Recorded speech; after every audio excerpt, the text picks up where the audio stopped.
Hello, my name is Gilboy. A lot of people on the subreddit Alien RPG have been wondering how I make my maps for use in the Alien RPG campaigns that I'm working on, and I decided I would share my process because there's no real use in hiding it, especially if I'm making a campaign. I figure the more resources I make available for people, the easier it will be for this game to thrive. So my method specifically replicates the aesthetic of the levels from the Chariot of the Gods uh, scenario that you can purchase separately with the Alien RPG or with the complete edition, either or. So it's a pretty simple looking style, but it looks a lot like the maps, and I'm very proud of that fact. And it's very simple, and I'm about to show you how I do that right now.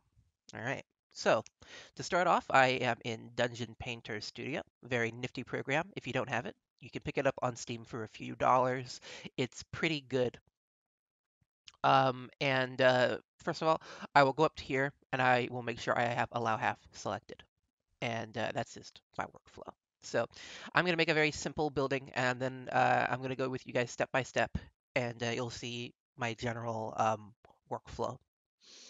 So typically for this, I use 2 minute tabletop. I just like the floor texture and I like this background texture because it allows me to basically use it as a mask to hide parts, just in case I'm making more complex geometry, and I'll show that off in a second. So let's make a simple room, say like just like this. I'm not going to really worry about measuring. You guys can make your maps to your own scale, but yeah, like that. So, and I'm gonna make a doorway, two doorways. So when I make doorways, I like to make it at least like 2 by 2 and have it separated like this, or sometimes based on the scale, I'll have it like this, like by 4, or maybe just um, or maybe just have it by 2 and then 1/2 on each. It really depends, but like that. And that's gonna be the doorway for any building, and then I complete the half by going like that. And I try to keep the thickness consistent. So 1, 1, 2, 1, 1, 2, and that's a consistent edge. And I basically do this all around.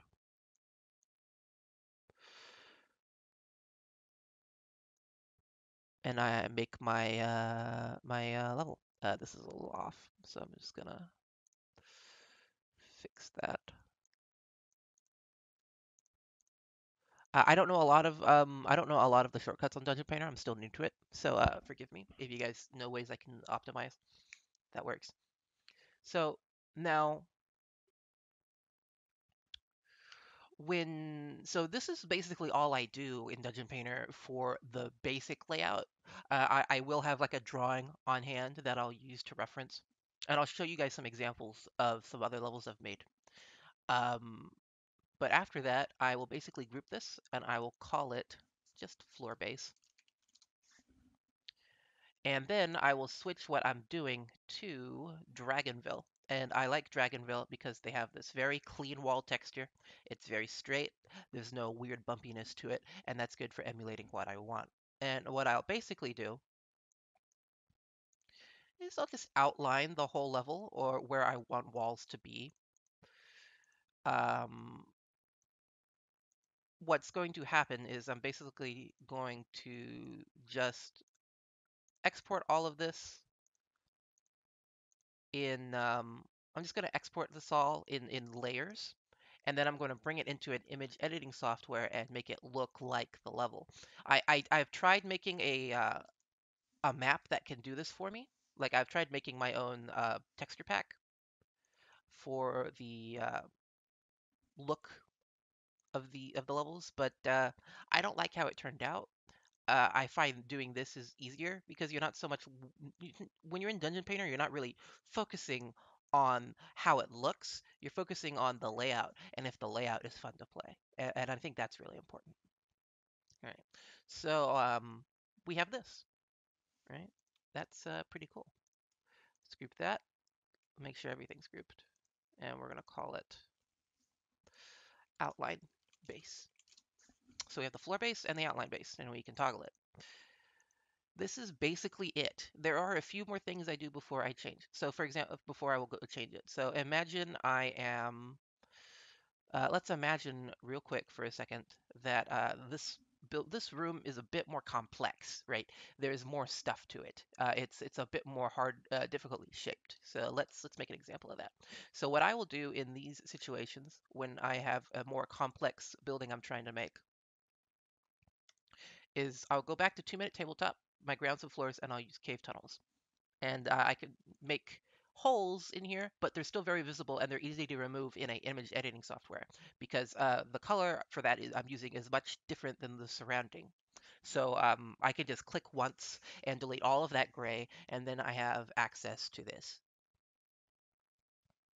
Um, so how would I use this though? So say I want like a circle to be cut out, like a half circle to be cut out of this wall. And what I would do basically is I'd measure, okay, it's gonna be like I want it to be about this far and go about down this. So I'll start here because with my grid, I'm making a square of 4 grids.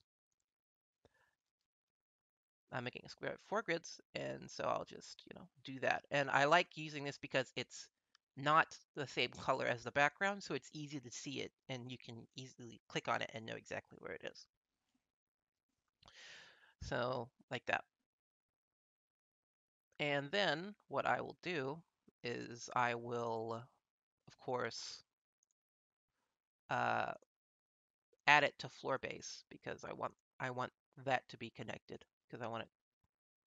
So I'll just say like that. And then I have this hole. And so it's very simple. I'll just go back to Dragonville for that wood texture.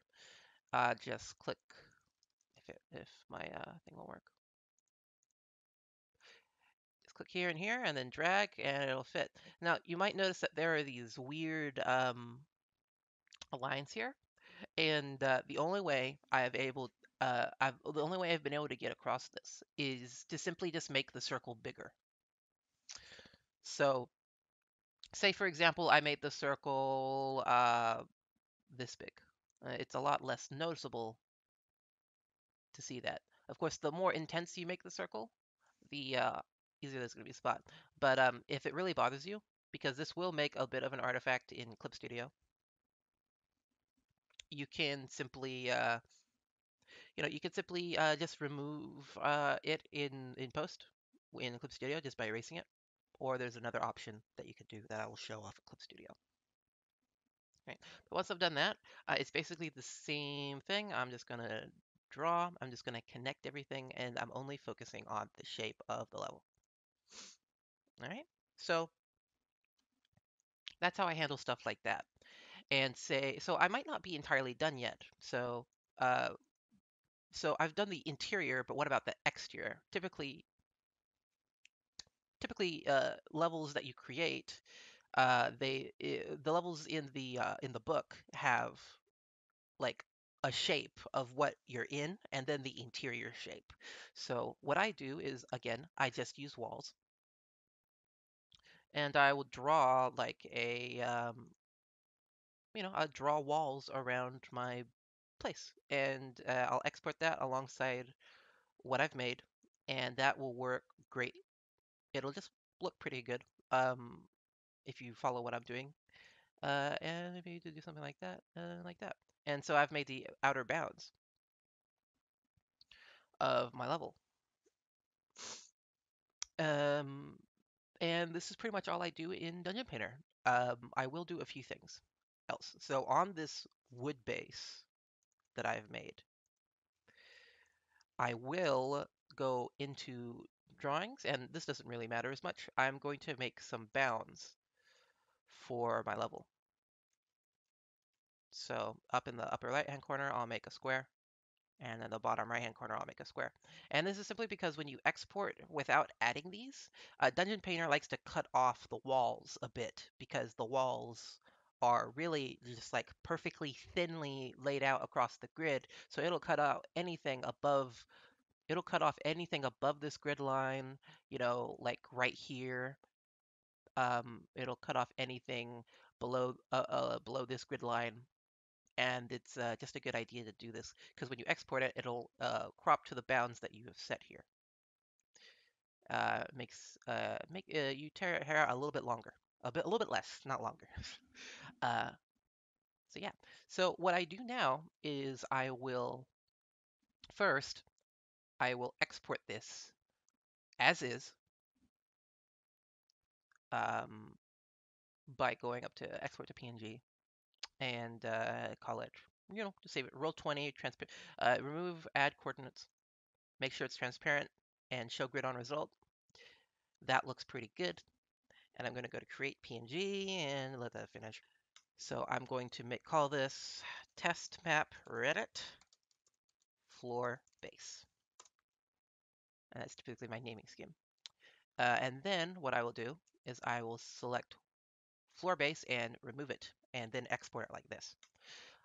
All right, so I'm just going to call this outline base because that's what it is and save. And then I'm going to head into Clip Studio and I'll show you that when I get there. All right, be right back.